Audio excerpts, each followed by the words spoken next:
दोस्तों आज की वीडियो में मैं आपको बताने वाला हूं कि एटीएम कार्ड क्या होता है, प्लास्टिक मनी क्या होता है और क्रेडिट कार्ड और डेबिट कार्ड क्या होता है। इसी के साथ हम जानेंगे कि क्रेडिट कार्ड और डेबिट कार्ड में क्या अंतर होता है। इस वीडियो में हम ये भी जानेंगे कि कार्ड नेटवर्क्स क्या होता है, जैसे कि वीज़ा, रुपए और मास्टर कार्ड, आखिर इनका मतलब क्या होता है। तो गाइज़ ये सब जानने के लिए आप इस वीडियो को पूरा वॉच करना। तो हे व्हाट्सअप गाइज़, मैं सोनू और आप हो only about technology YouTube channel पर। चलो वीडियो शुरू करें। एटीएम कार्ड क्या होता है? जब कोई व्यक्ति बैंक में नया अकाउंट खुलवाता है तो अकाउंट खुलवाने के बाद बैंक उस व्यक्ति को एक कार्ड प्रोवाइड करवाता है जिस पर डेबिट लिखा रहता है और इसी को हम एटीएम कार्ड कहते हैं। इस एटीएम कार्ड की मदद से हम कहीं भी कभी भी 24 घंटे 7 दिन पैसे निकाल सकते हैं एटीएम मशीन के थ्रू। क्रेडिट कार्ड और डेबिट कार्ड क्या होता है? गाइस, डेबिट कार्ड के बारे में मैंने आपको बता ही दिया है कि ये हमें बैंक द्वारा मिलता है और इसका इस्तेमाल हम पैसे निकालने के लिए करते हैं। अब आता है हमारा credit card. Guys, credit card भी हमें बैंक के द्वारा ही मिलता है, लेकिन इस पर क्रेडिट लिखा रहता है। गाइस, क्रेडिट कार्ड का काम वही है जो डेबिट कार्ड का था, यानी कि पैसे निकालने का। मुझे पता है अब आप यही सोचोगे कि जब दोनों का काम सेम ही है, पैसे निकालने का, तो फिर एक का नाम क्रेडिट और दूसरे का डेबिट कार्ड क्यों है। तो अब मैं आपको इन दोनों के बीच का अंतर भी बता देता हूँ। गाइस, जो हमारा डेबिट कार्ड होता है उसकी मदद से आप उतने ही पैसे निकाल सकते हो जितने आपके बैंक अकाउंट में हैं। फॉर एग्जांपल, अगर आपके अकाउंट में 50,000 रुपये हैं तो आप सिर्फ 50,000 ही निकाल सकते हो, उससे ज़्यादा नहीं। ऐसा मत सोचना कि आपके अकाउंट में 50,000 रुपये हैं और आप चले गए 1,00,000 रुपये निकलवाने। तो सर, डेबिट कार्ड की मदद से ऐसा पॉसिबल नहीं है। जितना आपके अकाउंट में है उतना ही आप पैसे निकाल सकते हो डेबिट कार्ड की मदद से। अब आता है हमारा क्रेडिट कार्ड में अंतर। गाइस, सपोज करो आपके बैंक अकाउंट में 20,000 रुपये हैं और आपको ज़रूरत है 50,000 रुपये निकलवाने की, तो आप क्रेडिट कार्ड की मदद से 50,000 रुपये निकाल सकते हो। बट शुरू में बैंक आपको लिमिट देता है कि आप सिर्फ 50,000 से 60,000 तक ही निकाल सकते हो, लेकिन धीरे धीरे बैंक इस लिमिट को बढ़ा देता है, यानी आप जितना निकालना चाहो आप निकाल सकते हो।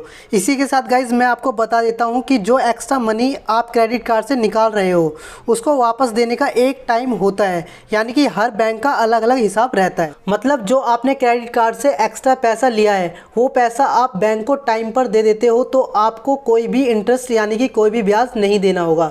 आसान भाषा में कहूँ तो जो एक्स्ट्रा पैसा आपने क्रेडिट कार्ड से लिया है, अगर आप उसे 30 से 40 दिन के अंदर दे देते हो तो आपको कोई इंटरेस्ट नहीं देना होगा, लेकिन अगर आप बैंक को लेट पैसा देते हो तो आपको काफ़ी ज़्यादा % ब्याज देना होगा। प्लास्टिक मनी क्या है?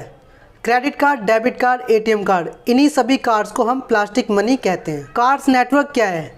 वीज़ा कार्ड, रुपए कार्ड, मास्टर कार्ड क्या है? गाइस, जो हमारे प्लास्टिक मनी कार्ड्स होते हैं, चाहे क्रेडिट कार्ड चाहे डेबिट कार्ड, इन पर आपने किसी पर वीज़ा, किसी पर मास्टर, किसी पर रुपए लिखा हुआ देखा होगा।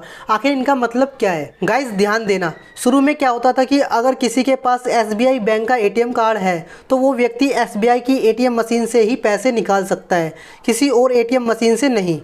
लेकिन अभी के टाइम में ऐसा नहीं है। आपके पास किसी भी बैंक का ATM कार्ड हो तो आप किसी भी ATM मशीन से पैसे निकाल सकते हो। मतलब अगर आपके पास SBI बैंक का ATM कार्ड है तो आप HDFC बैंक के ATM मशीन से पैसे आराम से निकाल सकते हो। लेकिन गाइज, आप सोचो कि हम SBI बैंक का ATM कार्ड लेकर HDFC बैंक ATM मशीन में गए तो सिंपल सी बात है, हमारी बैंक अकाउंट की डिटेल और नेम HDFC बैंक को पता चल जाएगा और उसके बाद HDFC बैंक आपको कॉल करके आपको नई नई स्कीम देकर आपको अपनी तरफ बुलाएगा। इसलिए बैंक अपनी कस्टमर की इन्फॉर्मेशन दूसरे बैंक को नहीं देना चाहेगा। गाइज, इसी बात को ध्यान में रखकर कार्ड नेटवर्क्स बनाए गए। कार्ड्स नेटवर्क मतलब जैसे वीज़ा, रुपए और मास्टर कार्ड। आपने अपने ATM पर देखा होगा या तो वीज़ा लिखा होगा या रुपए या फिर मास्टर कार्ड, यानी कि जब भी आप अपना ATM कार्ड लेकर किसी दूसरे बैंक के ATM जाए पैसे निकालने, तो जो आपकी इन्फॉर्मेशन है वो सिर्फ आपके बैंक को पता रहेगी और कार्ड नेटवर्क को। जैसे कि अगर आपके ATM कार्ड पर वीज़ा लिखा है तो आपकी जानकारी वीज़ा नेटवर्क कंपनी को पता रहेगी और वीज़ा आपके बैंक अकाउंट डिटेल को दूसरे बैंक को शेयर बिल्कुल नहीं करेगा। आसान भाषा में कहूँ तो अगर आप SBI बैंक का ATM कार्ड लेकर HDFC बैंक के ATM मशीन में पैसे निकालने गए तो जैसे ही आप ATM मशीन में अपना कार्ड लगाएंगे तो जो आपकी अकाउंट डिटेल है वो आपके उस कार्ड नेटवर्क कंपनी के पास जाएगी जिसका नेम आपके ATM कार्ड पर लिखा है।